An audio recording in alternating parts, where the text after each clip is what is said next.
Alrighty, everyone. This is officially my first published podcast and with a special guest. Today we'll be featuring a phenomenal, well-traveled musician, Lao Tizer. He will be performing tomorrow evening at the Addicts Theater, and tickets are available at the box office or online at 7venues.com. Just search Laotizer. So, this is the first time we've actually spoken together, and I was introduced to your music back in middle school when I needed a background track for a presentation. My dad gave me Diversify, and originally I laughed at him, asking why he gave me elevator music, but I never gave him the CD back. I played the entire thing through until I found a song that finally hit home, and I think I used A Night in the City for my presentation, but my favorite song was Autumn Sky. And it reminded me of the movie The Parent Trap, in that moment where they try to reconnect their families and everything seemed to be okay. I appreciate the way that song has a subtle tone of refreshment and renewal, and it's been more than a decade since that CD has been released, and it's great to see that you're on tour now. Well, thank you. That record came out back in 2007, so yeah, it's been 11 years now, and hopefully I've grown, evolved, and improved a lot during that time. We're very busy on the road these days, and actually here, I guess I'm talking to you from not very far away, because we're playing at the Addicts Theater in Norfolk, Virginia tomorrow night, Saturday, November 17th, and I'm just hanging out at my hotel room in Virginia Beach right now, so nice to be back on the East Coast. So I did notice in your tours that most of them were in California. Actually, we're all over the place. I mean, last weekend we did 3 shows in Texas. We did San Antonio, Dallas, and Houston. Obviously, we're here tomorrow night. Then we're in Richmond on Sunday. And then back in California for a couple shows right after Thanksgiving next weekend, and then back to Philly to end the month for a couple nights there. So we do a lot of back and forth. Before, I actually enjoyed a couple weeks at home, which was nice for a change, before the trip to Texas last weekend. But we did Clearwater Jazz Holiday down in Florida before that, and we were actually in Louisiana before that. So yeah, we kind of all over the place, but sure, I mean, California is a big market for the music, and obviously, represents a pretty large portion of the population as well. So it's nice when we get to play out there, but we spend a lot of time actually on the East Coast as well. So go where the gigs are, as it were. Do you like touring? You're touring all the time. Yeah, I do, and it's a lot of work, of course. But I enjoy it very much. I mean, I enjoy the experience of travel and experiencing, new places. It's always cool to discover new towns or go to places, in many cases, that we've been before, and you have, friends or places that you've enjoyed visiting in the past. So, I think a lot of people have a misconception about what it's like out on the road. I mean, this is a leisurely trip. I came in a day early this time, but most of the time it's like kind of bam bam on to the next. So this is and actually last weekend too was pretty mellow, but there's a lot of tours where it's like, you play the show, maybe it's 8 o'clock, 9 o'clock, whatever, you're done with the show, you wind down a little bit, and then you got to get up at like 3:30 or 4 in the morning to catch a flight to the next city. So people, I think, sometimes think of it as a glamorous life. I'm not sure that's necessarily true. But it is fulfilling, and I really enjoy the camaraderie with the musicians and friends on the road, and of course also it's always great to meet new people. The jazz world tends to be a pretty small world and pretty grassroots and grounded, so that makes it really nice because most of the promoters are really cool, and we're all kind of in it together, and you develop relationships with people over time, and end up coming back to venues over and over again, and that's all really great. So as long as you can handle the sleep deprivation side, the rest of it's really fun. Of course, I love playing music, so that's to be honest, that's the easiest part. The 60 or 90 minutes a night that you're on stage is the easiest part. It's everything else. As a lot of musicians say, we get paid to travel. The show is the show's for free. So yeah. Cool, cool. Well, what got you into music originally? What got me into music originally? So my parents got a piano for my sister when I was 5. Mm-hmm. And I was just the one that kind of had the natural inclination towards it, right? So I used to just kind of mess around on the piano when I was a little kid, and they got me lessons when I was starting about 9. And just, I don't know that I ever thought I just turned 40 about a month ago, so I've been at it for 31 years. I Wow. don't know that I ever expected that to be the case, but here I am, and to be honest, it keeps getting better. So I'm thankful for that. So, Um, when did it start taking off for you? I know when we found out about you, we were living in Hawaii, and that was over 10 years ago. Rough life. What island? Kauai. Oh, it's my favorite. Yes. Love Kauai. We played over there a bunch of times, and we played there while you would have been living there, actually. My I'm mom sorry said you she didn't took get us to to hear a it. concert, but I don't remember that. Yeah, we played at Kauai Community College, actually like 10 years ago, almost exactly. We played there Thanksgiving weekend, 2008. But I've been back since as well, and I have a bunch of friends there, a bunch of really dear musical friends on the island, actually. So it's I just went to Oahu for the first time about 6 weeks ago. But other than that, I've only been to Kauai like 6 times. So you lived in a lucky spot for sure. Yeah, it was nice over there. I miss the fruit actually because you can't get the same thing here. It's not fresh. No, It's not gonna find mango like that here. oh no. Or pineapple or papaya Oh, or you yeah. should have heard my sister. On our plane ride back, we're military, and so we were moving back to not Virginia, Washington that time.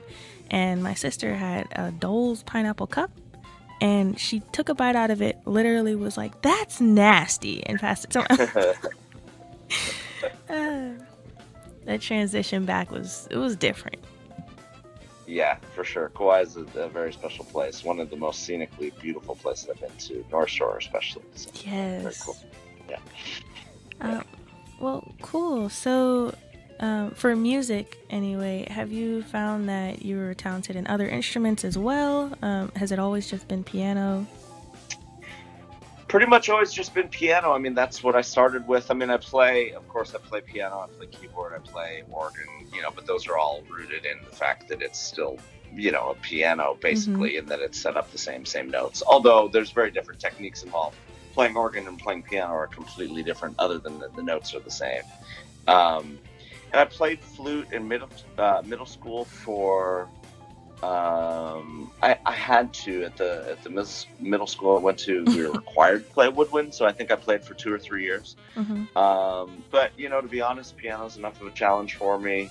I'm like super busy, and I don't know. Maybe someday I'll have a chance to dive into another instrument, but I don't see that coming anytime soon, unfortunately. So. Okay.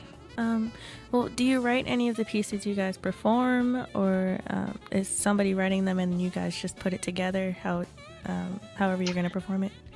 I pretty much compose everything we play. There's a few tunes off the previous album, so our new album, Songs from the Swing House. Actually, the first time we've ever done any cover stuff or any stuff with the vocalists. So we actually did cover arrangements of a few like pretty iconic classic rock tunes, actually.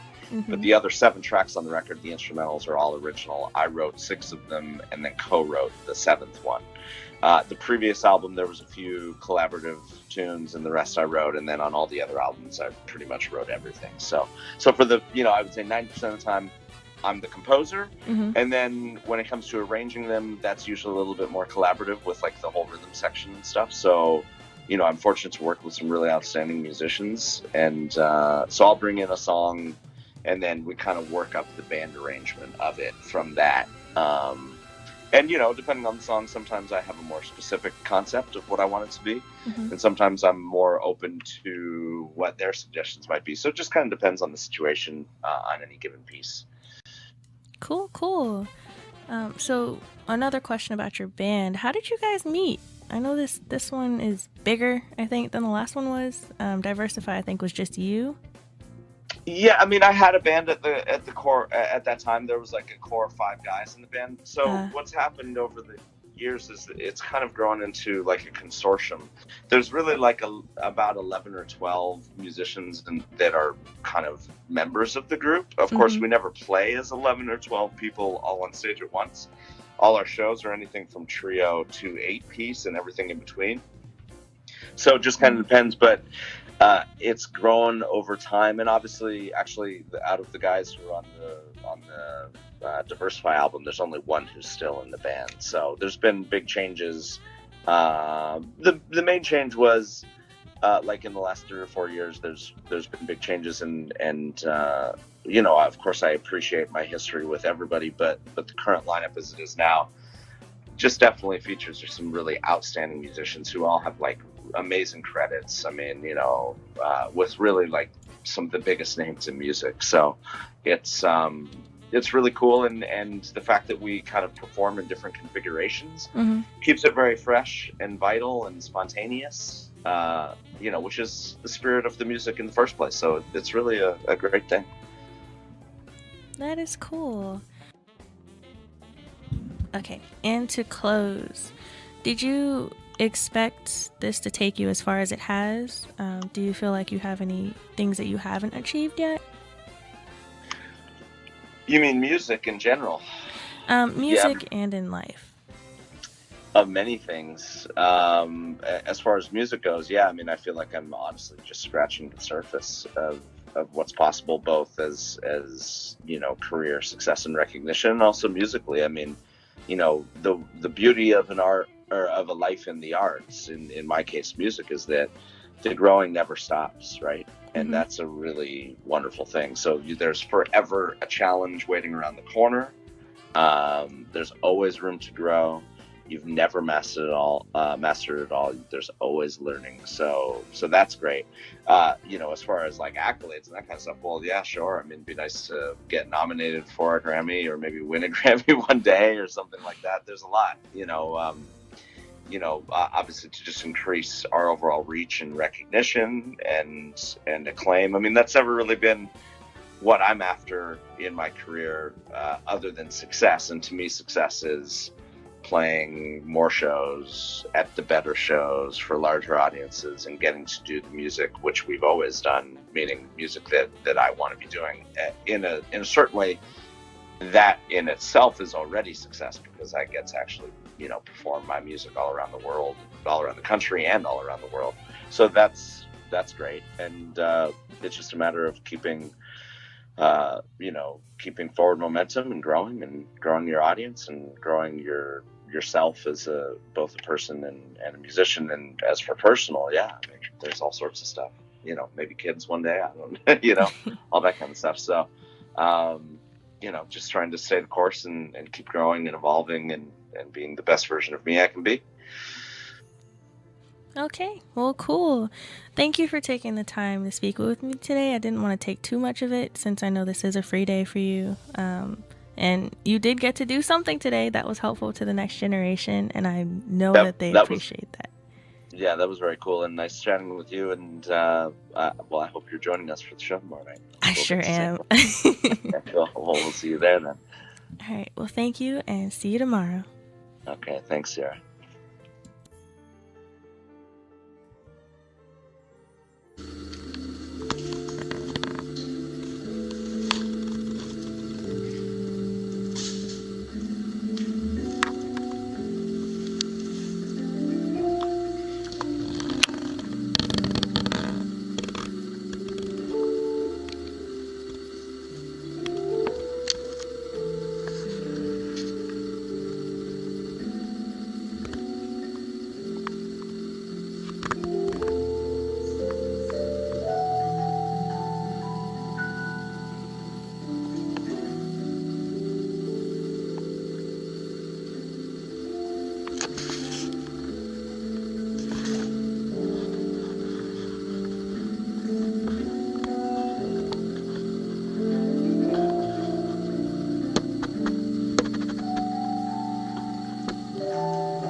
Theater, everybody, for this great series in its 4th season now. Give them a big hand.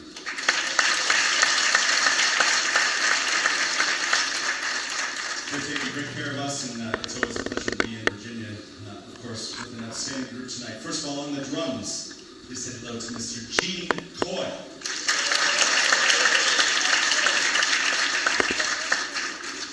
On the bass, from Atlanta, by way of Senegal, please say hello to Sheikh Ndoye.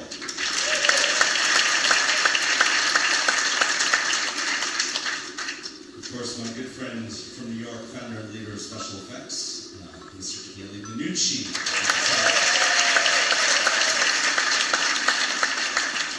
And the hometown girl, please put your hands together for the one and only Miss Karen Briggs.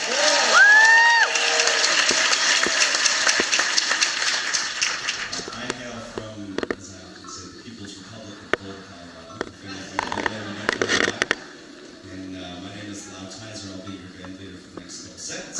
Thank you all so much for coming. We're going to play a couple sets of music, all original, and most of this is off of a brand new CD that we just released earlier this year. This one, I should actually say it's a CD, and it's recorded and filmed all live in the studio, and it's a really cool project, so we hope you'll check that out. We actually start with the opening track.